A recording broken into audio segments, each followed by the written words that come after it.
The Pentagon Papers were a 7,000-page report commissioned by the Secretary of Defense Robert McNamara in 1968. The report was extremely confidential and contained information concerning the government's predictions, opinions, and involvement regarding the Vietnam War. The reason these Pentagon Papers were so confidential is that they were predicting something very different from what the government was saying. The government was putting out the idea that the war was going well and would be over within a few years. The problem is, the war continued for a lot longer than a few years. I was never a supporter of the Vietnam War, but when I got drafted and my country told me to go, I felt an obligation. So, I went. I was fresh out of high school, only 19. I watched men die. I was barely a man myself. One of the co-writers of the Pentagon Papers, Daniel Ellsbury, originally was a supporter of the war, but as times changed, so does his thoughts.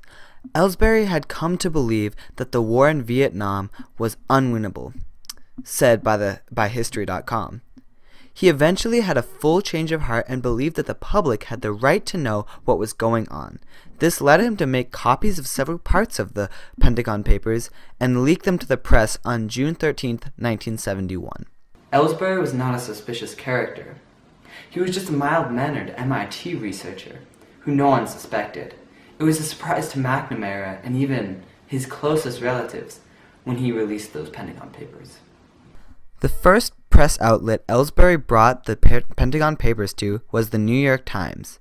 But after they printed the first few stories on the Pentagon Papers, the U.S. government made the decision to have a restraining order put on the New York Times, stopping them from publishing any more of the Pentagon Papers. I still remember the first day the Pentagon Papers came out in the report of the New York Times. I was walking down the stairs, going to breakfast, when my wife called up to me, "Hey, they did a report on the Vietnam War in the papers, said the government's lying." I rushed down those stairs. I took that paper out of her hands and I threw it in the fireplace. I don't regret my decision. It was the only way I could deal with it. Realizing that the war I had fought was not what I believed it to be, it would have destroyed me back then. It still hurts today.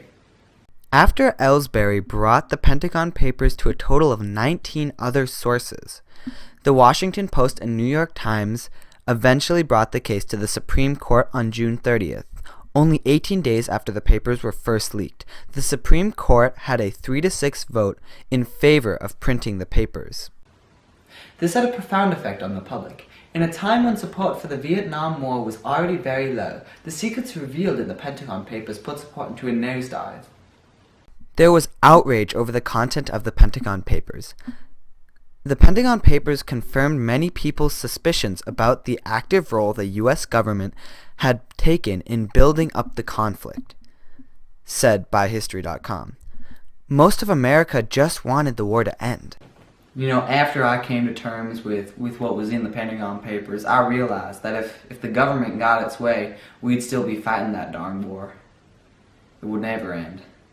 Though the public was told almost daily that the war was going well and coming to an end, the statements found in the Pentagon Papers contradicted that. President Lyndon B. Johnson intensified covert warfare against North Vietnamese and began planning to wage overt war in 1964, according to Britannica, which was a direct contradiction of what was said in the campaign. The Pentagon Papers made John Wade look terrible. They made the public detest the Vietnam War and made Wade himself far more mentally unstable. Not only the guilt the papers must have caused him for committing such criminal actions in what he learned was such a criminal war, but it made the public hate him.